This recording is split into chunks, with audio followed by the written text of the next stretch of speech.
We spoke to everyone before we began filming, made sure everyone was comfortable. We explained, like, look, we're not going to take this footage and throw it up all of a sudden. We're going to make sure everyone understands that here's what we filmed, here's how it's going to be used and whatnot. And after we completed that one interview, we were sitting around, we were talking, and Tari made the mention that her rebirth day was going to be in about 4 or 5 days. We were planning to leave in about like 24 hours. And that's when she extended the invitation and said, well, I hope you'll stay. I hope you'll stay and capture this. I want you to come and capture these final moments of me. And it was a really heartfelt invitation. And I think it meant a lot to all of us because we came in and it kind of felt like they might be a bit abrasive. And then they saw that we were genuine and really wanted to, as Capy said, listen and capture their stories. And when they saw that that was our intention, I think everything changed. And that's when we received the invitation. They said, please come back. We want you to be a part of this. That's the voice of Toni Tehle, one of the producers of the documentary film Through the Eyes of a Death Doula. Did you catch what they filmed? A rebirth day. That's right, not a birthday. A rebirth day. What the rest of us call death is what Tari Esposito called being born again. And she invited filmmakers to capture the moment. I had the pleasure of speaking with Toni, along with producer Mara Kikuchi and director Capucine Salvi-Offer on this episode of Birth, Death, and Doulas. I'm Anne Catherine Rice, your host and founder of the Global Doula Project, a nonprofit on a mission to transform the way we experience birth and death by making doula support accessible and affordable to families around the world. Part of our work here at the Global Doula Project is educating the public about what a doula does and why the role is so important, which is why when I found out about a documentary film that was in the works about death doulas, I was intrigued, to say the least. We need this information. We need to know what our options are for end of life and how a doula can support us in making our decisions. Seeing death on screen, like real death, is not common. Talking about death is not common. But we will all die at some point, and talking about it, preparing for it, can remind us to live our best lives. And that is the intent of this documentary. Capy, Toni, and Mara and their team are working on a feature-length documentary film that shares the end-of-life story of Tari Esposito, who is accompanied by her death doula, Angela Guthrie. They are in Oregon, and Tari, who has a terminal illness, has decided to end her life through a process called medical aid in dying, or MAID. In Australia, this is called voluntary assisted dying, or VAD. Medical aid in dying is not legal everywhere, but it is legal in 11 U.S. states and the District of Columbia as I record this episode in November 2025. It's also legal in different shapes and forms in Canada, the Netherlands, Belgium, Luxembourg, Switzerland, Spain, Portugal, Germany, Austria, New Zealand, and Australia. All have slightly different criteria for qualifying for MAID, but in most countries where it's legal, the person must be terminally ill, as confirmed by a doctor or more than one doctor, have the mental capacity to make this informed choice, and they also have to be able to take the medication themselves. Through the Eyes of a Death Doula is meant to spark conversations about death, an experience that we will all have, remove the secrecy, and empower people with choices. Now here are Capy, Toni, and Mara, with Capy sharing first about why they are passionate about this film.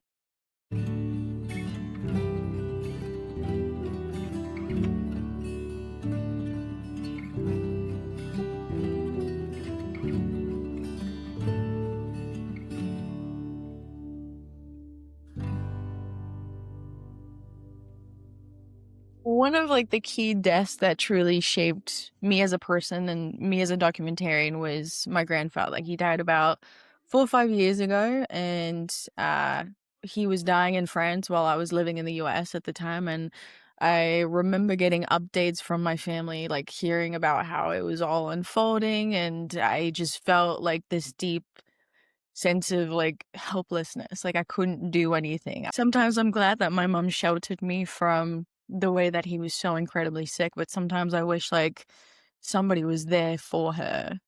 Obviously my dad is around, but I just I wish that somebody like a death doula or end of life care or like someone was gonna guide her into being like, this is how it's gonna go. Like, yes, he's very ill, but you're still gonna be surrounded, you're still gonna be loved, you're still. And slowly but surely, I like did my little research about death doulas and end of life care, and that's kind of something that like clicked with me. Like these are people who want to do the work. These are the people who want to like hold the space. Like who want to guide families through it, who want to advocate for the patient. And I wanted to learn from them. I wanted to understand them better, and that's truly like the core essence of what inspired me to do the documentary. It came from a place of incredible grief and distance and that longing to turn something like helplessness into something that was healing. So you were in California. Yes, I've lived here for now 7 years, and I go back to Paris. I try to at least twice a year, but my family travels back and forth to the US a fair amount. I remember a specific trip. She died in August, and I went back home in July. And for some reason in my head, I just had this intuition, this feeling that I had to go home. Like I had to see them, I had to see him, and like he was bantering and laughing and all of that, but he just couldn't walk anymore. He was like in his little scooter that we nicknamed a Ferrari. Like he just was very like his mobility was losing, and it just I could see that the decline was slowly but surely happening, and then his death was a matter of weeks in August. Yeah, it was truly heartbreaking. Like my whole world like shattered, when he died. Like, and I get still pretty emotional talking about it because I was very, very close with him. Like, yeah, he was one of my best friends. But yeah, life is that. You're born, you die, and it happens. We all go through it. Like it's not a matter of if, it's a matter of when. And to be able to deal with it is something that I'm trying to change. In our society, we don't talk about it. It's like sin as dark, as morbid, as like grim, but it shouldn't be that way. Like it should be something that we all talk about. Like, so that's truly why I'm making the story, to challenge like societal preconceptions and to better understand like end of life care and these wonderful humans and compassionate guides that walk with these patients. Did your grandfather have end of life wishes, or did he say anything about what it was like to be at the end of life?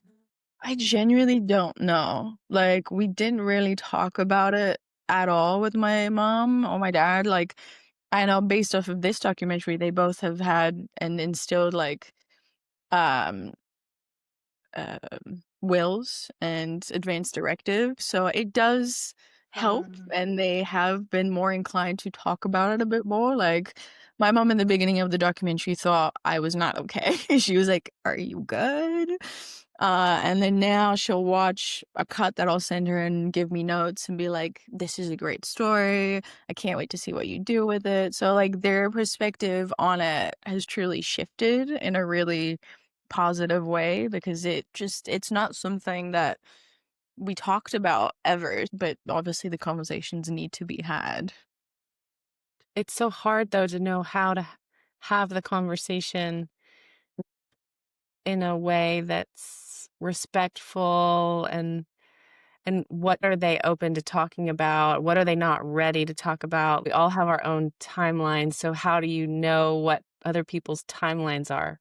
Yeah, you don't. But it's funny because with my grandma, I talk about it all the time. Like, Oh, and she was married to him. Yeah, yeah. Like, she and I, like, I tell her everything. Like, I tell her more than I tell my parents, to be honest. Can't say that. But she and I have talked about his death, and I often ask her, "Do you miss him? Do you wish he was here?" And most of the time, her answer is no, because she knew how ill he was. But they've lived a full life together. They were married for like 65 years, and they were together since they were like 18 or something like that. And she misses the company. She misses like bantering with him, but she doesn't miss seeing him being ill or being unwell or seeing him decline, like, he helped my parents build the house that we live in, and seeing him not being able to walk, not being able to do all the things that he used to, that was heartbreaking to her, because she lost her best friend, like, in that sense. So, But I think like Cappy's saying too, it's very important for us to understand that how you see these people at the end of their lives is not emblematic of how you should remember them, and I think that's a big work of death doulas is legacy building. Part of that is understanding this person lived a full life. When we saw Tari, which I'm sure we'll discuss later on in this podcast, when we were with her and filming with her and everything, she really saw it as more of a celebration, as like a going away party and trying to understand that don't be sad because I'm gone. I lived a good life. Look at all these memories. Are you not going to embrace them with me? Yes, it's sad for this very moment that I have to pass away. But I think she had an understanding that this is a singular moment in a huge circle that is our lives.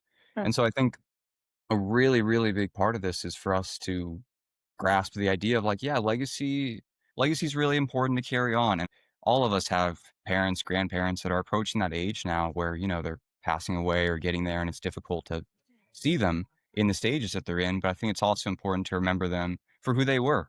And, I don't think anybody wants to remember how they were at the end of their lives. And I think we owe it to all those people to say, yeah, you were my age once. You lived a full life. I'm not going to remember you on this bed. I want to remember you for, what you did, what you accomplished, and I think for those that are close to us, what they taught us. And yeah. that's a really big part of what we're trying to do is capture legacy. Um, yeah, humans are whole beings.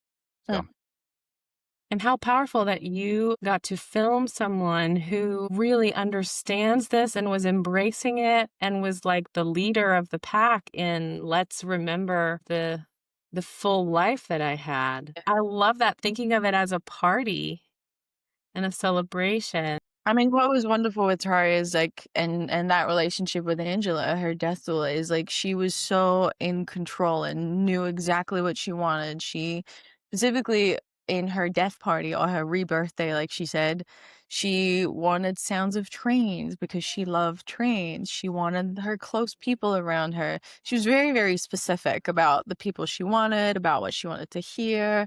And she was the most welcoming. Like in the short time that we met her, it was, I mean, it impacted all of us. Like, and it still reverberates through the project, like every time I'm editing, I see her face and I'm always reminded of like she was such a badass. Like she was truly powerful. And now we're gonna honor her in this documentary. She was a nurse and she knew that her death was imminent. So she didn't want to skirt around the topic at all. She wanted to talk about her legacy. She wanted to tell us all the great things that she had done in her life. And her life story was truly fascinating. Like she moved from state to state, like went up to Alaska, came down to Oregon, and she really rooted the film into something that like is real, like, and even if she's not here anymore, she's absolutely like the soul of it.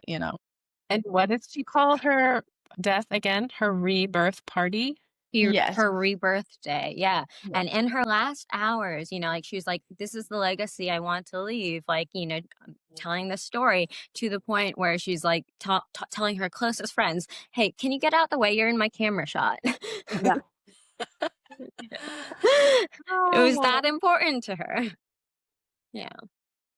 And it felt very like serendipitous. Like we were there for only like a week and a bit, and we were put in touch with Angela and Tari, and we had no idea who they were. We had like never met them. We were there to film Peaceful Presence, this like wonderful nonprofit in Oregon.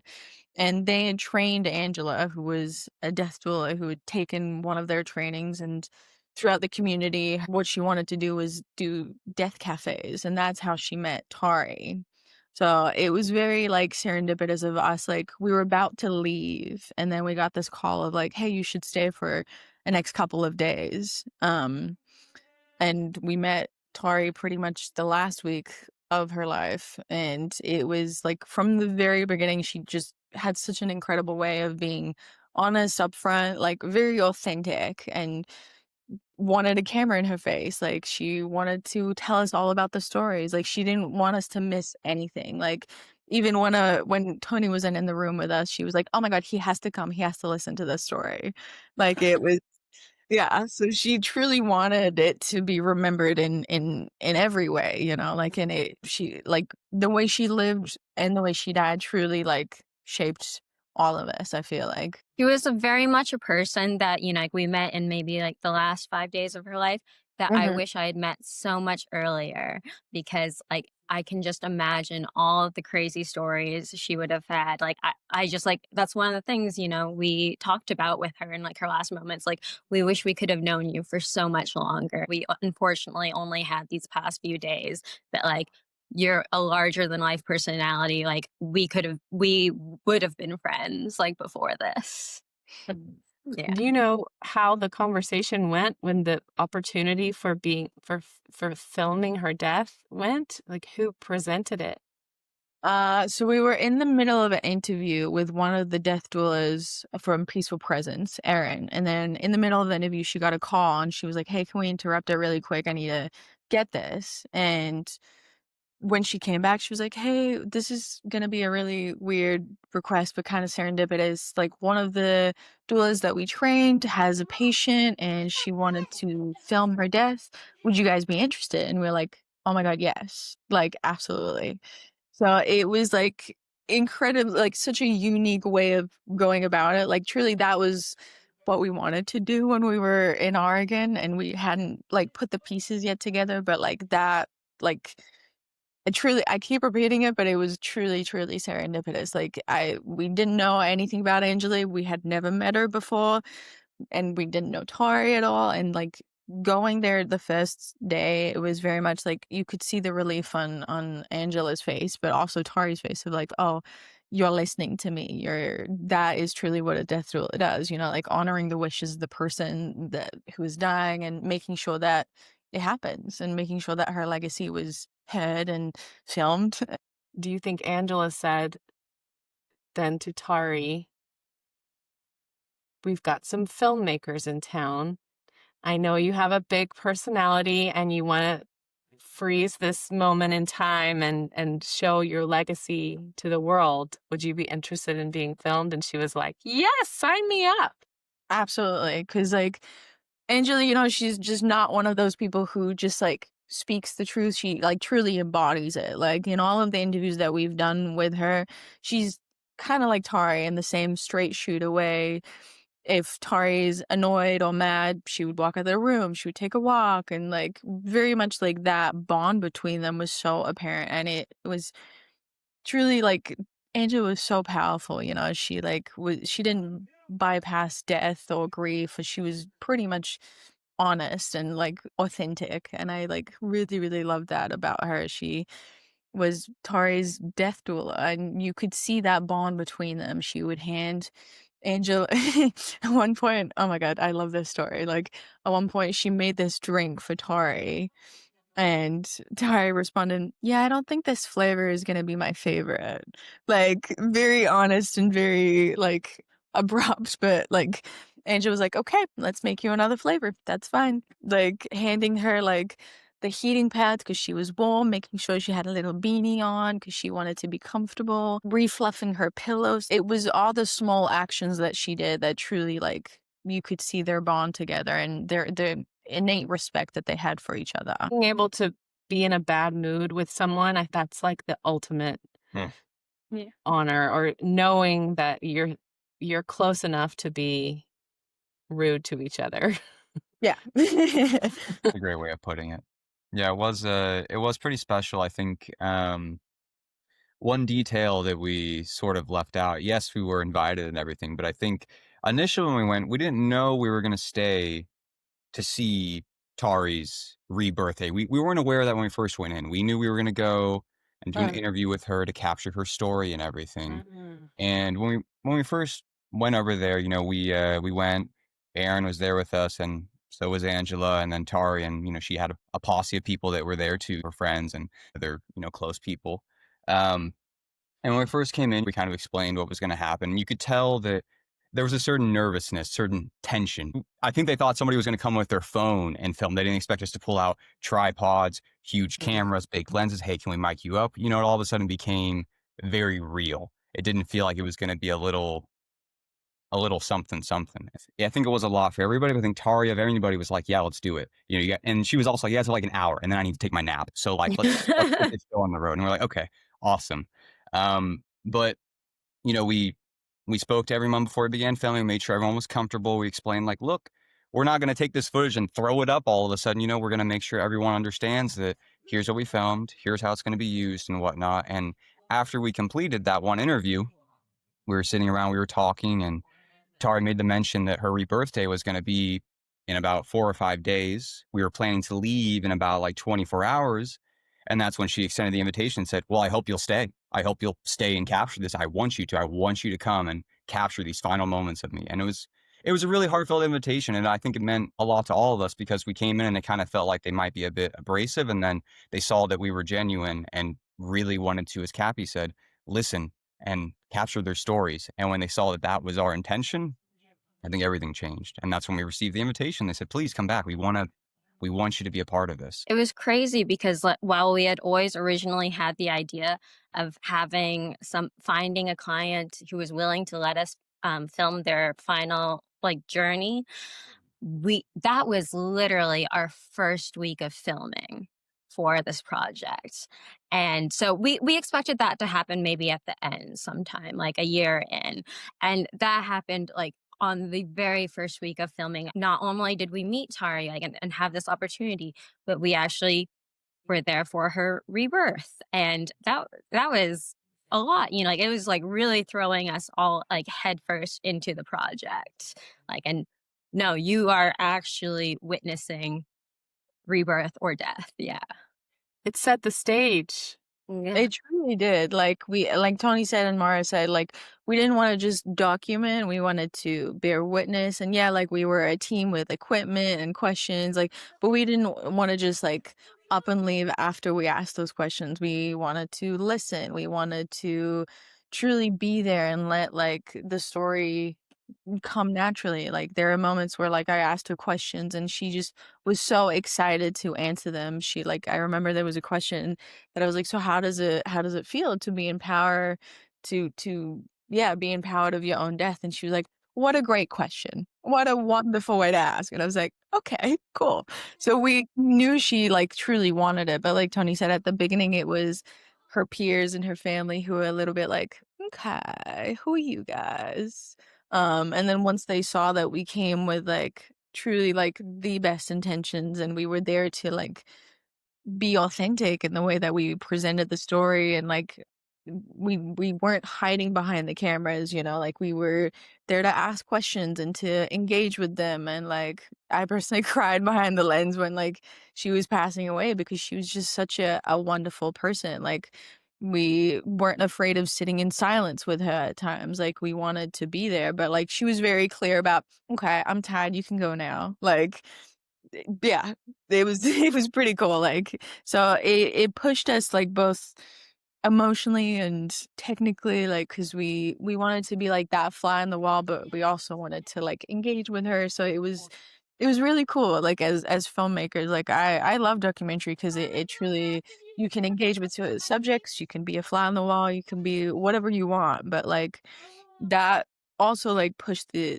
ethics of filmmaking because how do you know when to walk away when she's dying or when she's died like we it was like a very unspoken okay let's go kind of thing and like we checked in with Angela, we checked in with her family after to make sure that we weren't just up and leaving. Well, yeah, that wasn't the end of our process. Like we still wanted to like follow up on, you know, the aftermath for the care circle. Like, you know, death doesn't just end with the passing, like it reverberates for a really long time afterwards for the people that you leave behind. And like through talking to Tari's loved ones, we got even more of an understanding of like the completely rich, full-bodied person that she was in real life.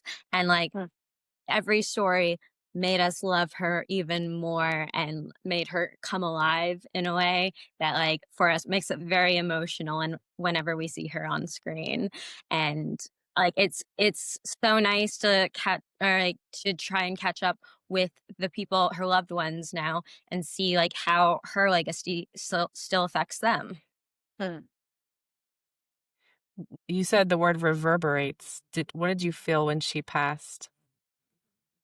Oh my God. It was like a moment of peace because I think she had really, really wanted this. She had expressed her wishes. She knew she wanted to do this today. She was like impatient, in fact. Like she was like, all right, let's get this show on the road.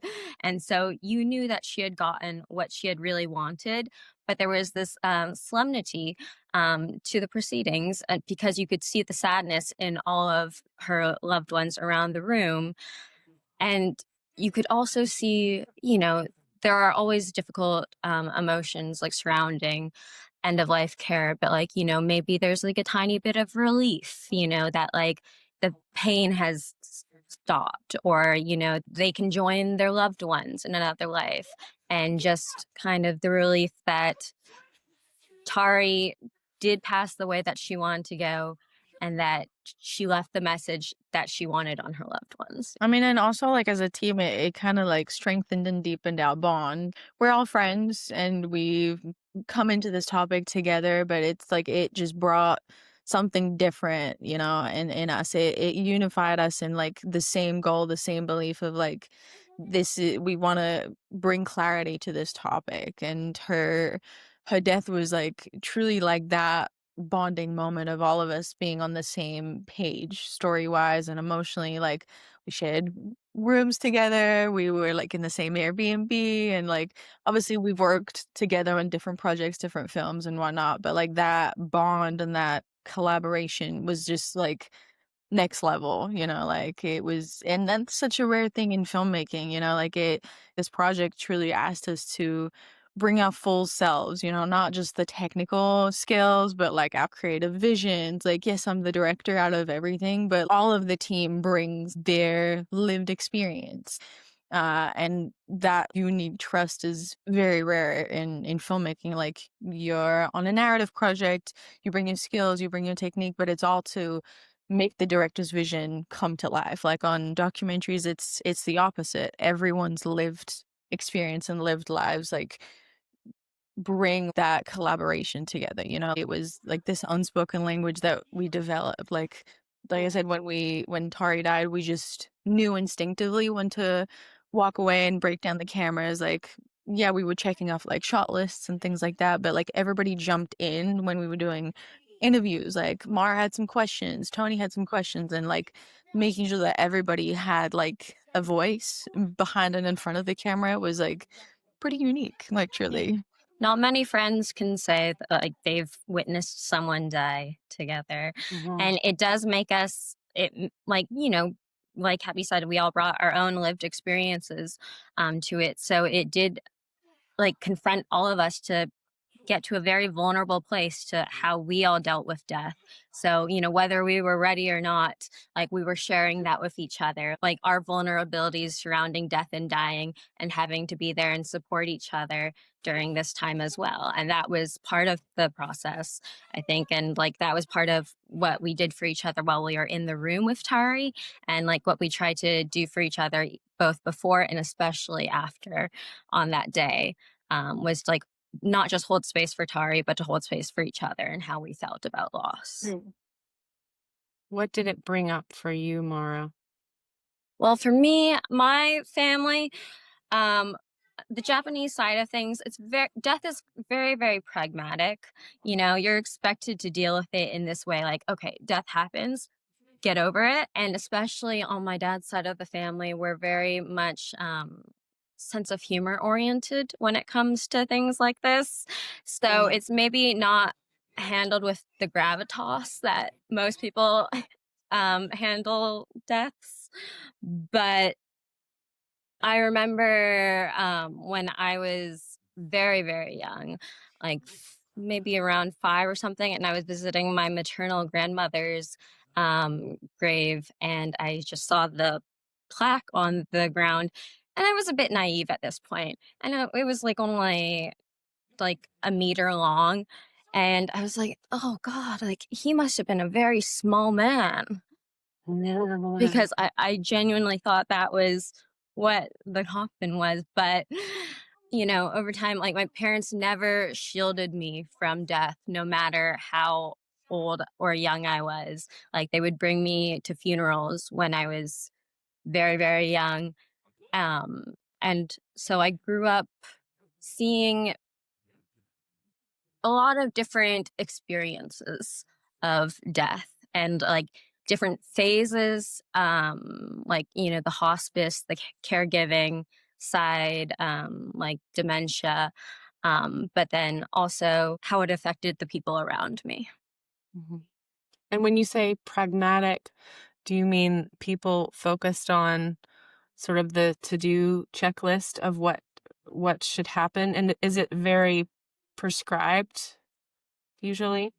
Yeah, like I mean, I think we're just kind of like, oh yeah, it'll be sad that, you know, our grandmother's gone, but it happens. Mhm. So like you like tough shit kind Yeah. of thing. Um I remember that what right after my grandfather drew his last breath, my father was sitting very like solemnly over his father's body, and he wanted a moment with him. And then my grandmother, God bless her, like came in and she's like, "Oh, he doesn't look so good." Oh no. But You didn't know he had passed? and she's like, "Should you check his pulse or something?" Oh. And my dad was just like, What?" And then 5 minutes later, they get a knock on the door, and it's their close friends being like, "Hey, we came by to check on Cause and see how he's doing." And they had to say, "Unfortunately, I'm so sorry you missed him by about 5 minutes." And Mhm. then the wife smacks her husband really hard and says, "I told you we shouldn't have stopped for sushi." So, like, those are the moments that we bring up and that we remember. I could go on about like the ways that we used humor in my, but it might get inappropriate. Like, I think you have another documentary idea there. That could be really interesting. Different ways of dealing with grief. You know, I think both Mara and Cappy have talked briefly about how they came to be a part of this project and what it means to them and everything. And, you know, for me, it's a little bit different. You know, I work as a full-time producer, and this is my only documentary project that I have going on right now. All my other projects are narratives. So that pretty much just means that they're, you know, fictional stories or fictional stories based on non-fictional events. You know, it's like you're going to go see a movie. When I first met Cappy, it was a few years ago, and we had just filmed a short film together. And, you know, I was looking for another opportunity. I had just gotten into producing, and Cappy approached me with, "Hey, I want to do this movie about death." And I was like, "Okay, what else? What about death? What specifically?" And that's when we started to, you know, we did some research, and she was telling me about death doulas, and we had months of her and I just meeting up one-on-one and talking about it, talking about you know, we talk about wanting to do a documentary about death, death literacy, death doulas. Okay, what does that mean? What does that look like on screen? You know, what is it going to take to make something like that? And I realized initially I didn't really have much of an idea. You know, it's I think as we were just discussing, documentaries in their nature are much different than other music videos, short films, feature films. And I mean that to say that, you know, ordinarily it's you hire somebody for the job, they come on, they do their job, and then, you know, they get a paycheck and they leave, you know?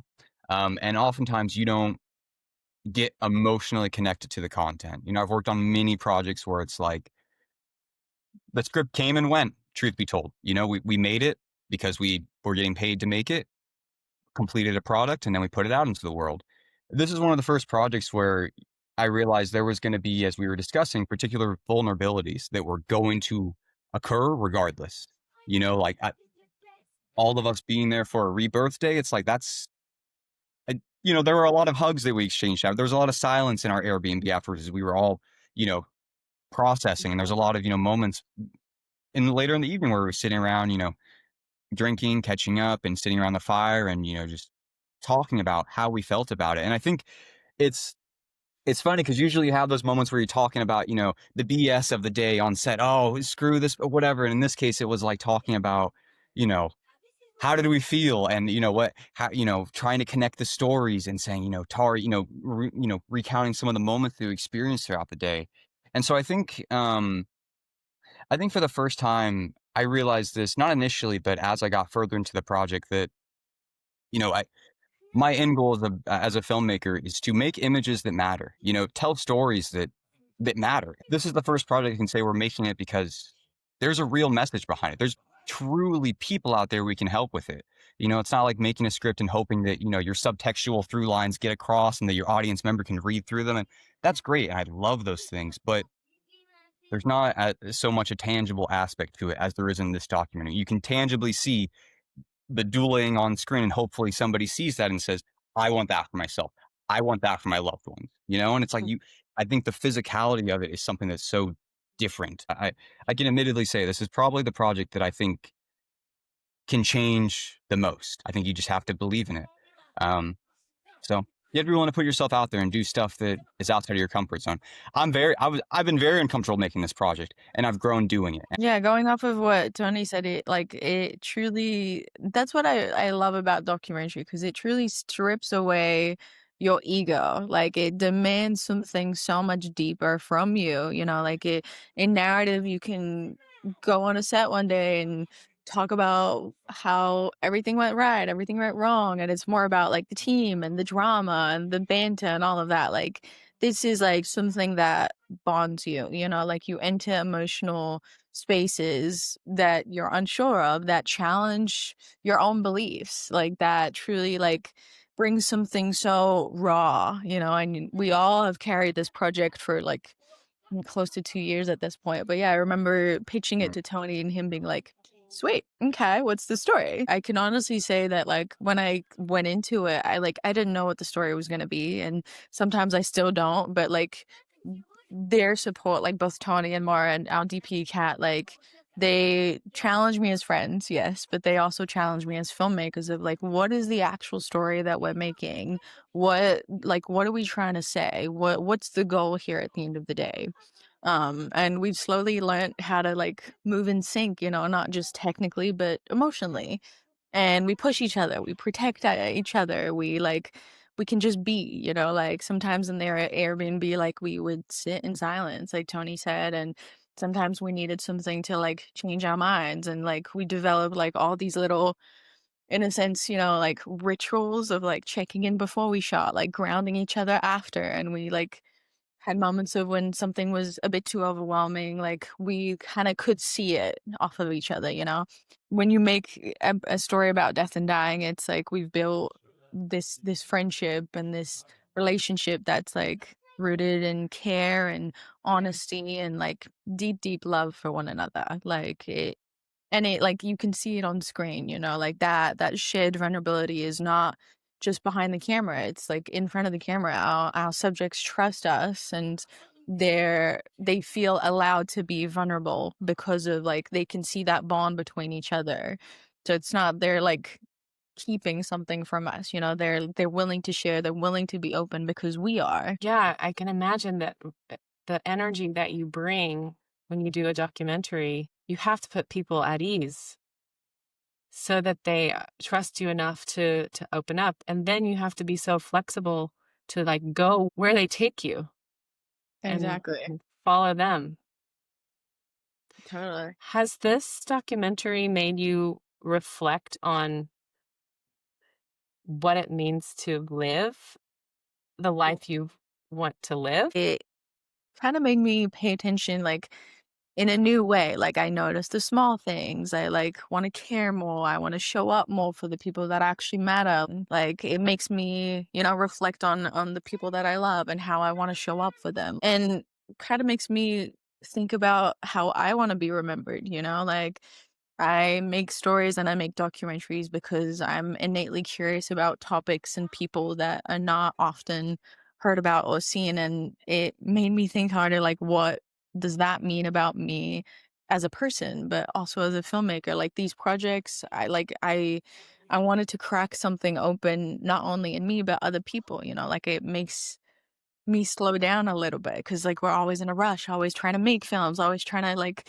what's the next thing, what's the next project. And this one, it truly makes you slow down, makes you like pay attention to like truly the things that we love, we care about, how we witness them, and like how we're present truly. Like it's a documentary that's made me reflect on life as a general piece, like, and it's kind of changed the way that I live. Like I want to live with more honesty, with more authenticity. And through this project, we've been introduced like to so many like great resources. Like for example, like the Death Deck is this great game like that opens up all these questions about dying that maybe like you didn't know like about your friends or stuff. It's like, like what would be the worst like way to die? And you have A, B, and C, or like I think writing my own obituary is A, helpful, like B, conceited, C, morbid,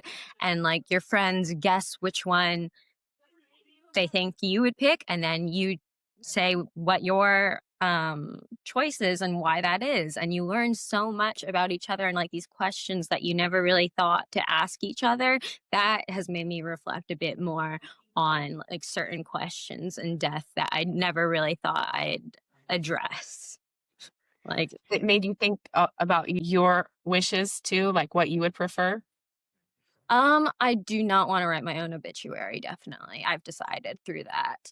Um, and it has also made me think about, like we found out about a lot of alternative burial practices, and it has made me think a lot differently about the way I want my body to be handled after I pass. Mm-hmm. I mean, of course, there's also the before I pass, but like after is very important as well. Um, yeah. And I think like Cappy and I have always had conversations about like the ways that like we want to die if we had to, which we do. And, like how we picture our ideal funeral being. So these questions like weren't so completely out of left field for us, but it's so interesting playing this game with other friends and seeing like, oh, this is a bit weird. This is a bit strange to open up this thread with them. Like they're a bit hesitant to open up. Yeah, it felt so, I mean, like Mara said, it's so natural for she and I to like talk about death. Like we've known each other for a decade at this point. So like raw, honest conversations like about grief, about death, about how we want to be handled. Like it's natural. So it kind of made sense to like build this story together, and yeah. And it's great, like the more we learn, the more that we can share with, like all of us have aging parents, like we can share like their end of life care options with them. Like I'm not sure how much my parents are into the like green burial stuff, but or like the aquamation, but at least they know that there are options. So it's nice to be able to give them these resources. Yeah, it's always good to know your options so that you can have a choice. And that's pretty much like what the film is about, just telling everyone what their choices are and telling them that they have so many more choices than what they've been presented with the current model. Yeah, you're really putting people in the driver's seat with this documentary. Had you heard about medical aid in dying before you started the documentary? No, like It's surprising to you? Yes, a little bit. Like I'd heard about VSID. I'd heard like What's that? uh virtually stopping and eating.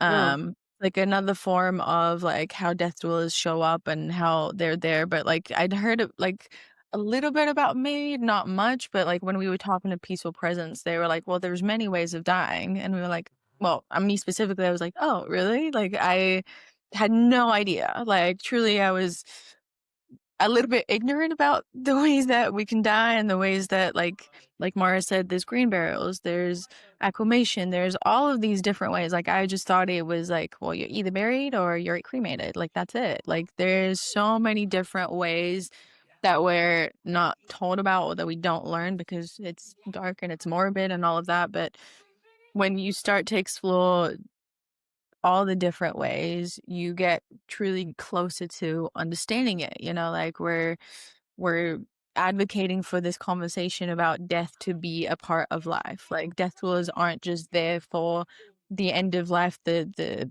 death part. They're there for the full journey. They're there like to truly help, like I said, advocate for their clients and their patients. What would you say to the policymakers in the states where it's illegal? It makes me angry, to be honest. Like, it makes me truly angry that, like, it's not a topic that's more talked about and more in the laws. I'm just like, why? It fascinates me that Oregon is truly one of those states that tries things. They want to help people as much as they can. It's not about a law. It's all about helping one another as humans. Like, where I'm from in Australia, like, and in France, like, they just made it part of the constitutional law, like that you have options and you can have access to end of life care. Like In Australia and France, there's a similar process as Oregon for people who want to take a pill that will end their life. pretty much in France, yes, but in Australia, the conversation around death and dying is very normal. Like the Aboriginal culture is very like they talk about somebody in their end of life journey as they would talk about as if they're there presently. Death and dying is nothing new, and they truly have a huge respect for people on journey. Like it's not something that they shy away from, and when somebody does die, they still talk about it as if they were present.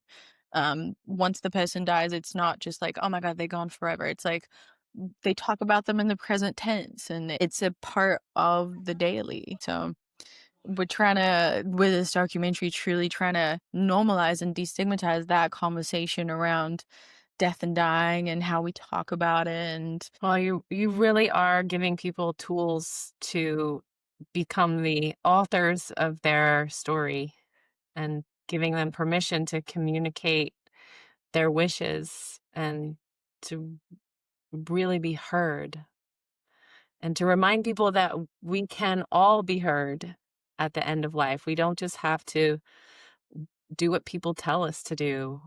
We can have it, we can write it down, and have it notarized. And this should be like available globally, like people shouldn't have to go to like say Switzerland to get specific medical end of life practices. They should be able to access it in the United States. They should be able to have like all of this care wherever.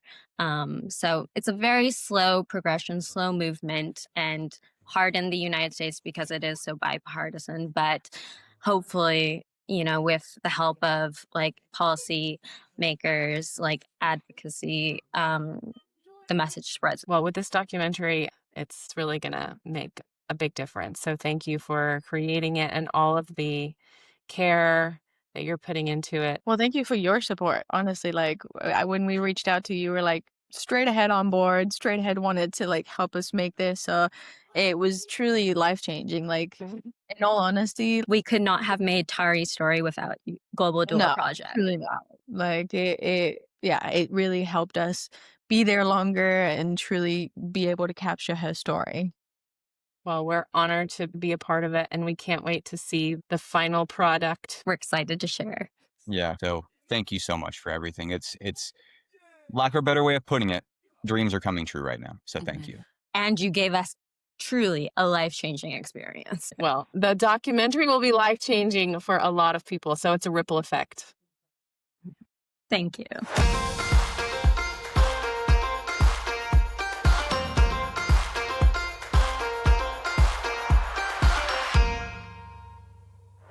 I woke up feeling on top of the world, like nothing's ever gonna bring me down. This feeling got me flying high as a bird. I may never touch the ground.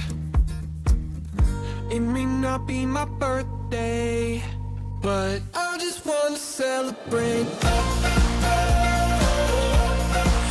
just wanna celebrate, 'cause it's a good day, good life. I just wanna celebrate all night.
something like feeling alive.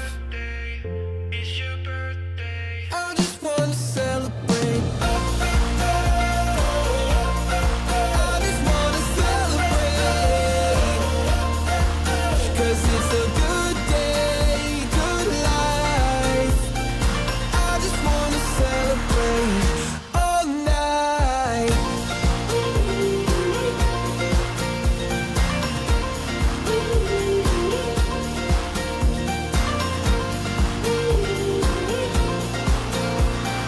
I just wanna celebrate all night. I'm enjoying choosing the perfect track to share at the end of each podcast episode. I hope you enjoyed that. It was I Just Want to Celebrate by Jay Putty, because Tari wanted us to celebrate her life well lived. If you would like to contribute to the production of the film through the eyes of a death doula, I'm including their donation page in the show notes. There are some great incentive goodies there, like the death deck that Mara spoke about. To be notified about when the documentary is released, please sign up for the Global Doula Project newsletter in the show notes. I'm putting it there in the show notes. The Global Doula Project is a registered 501c3 public charity in the United States, and you can learn more about the work we're doing to make sure that no one is alone during birth or death at our website, globaldoulaproject.org, or follow us on Instagram or Facebook or LinkedIn. The podcast intro music was composed for Global Doula Project by Stefano Fasce. Thank you, Stefano. Cover art is by Virginia Elena Patrone. Thank you also to Angelique Luswan of GMSC Consulting for your support in getting this podcast started. I would like to dedicate this episode of the Birth, Death, and Doulas podcast to Tari, who, by sharing her story, reminds us all that we are here on a journey that will someday end. So let's make it a good one.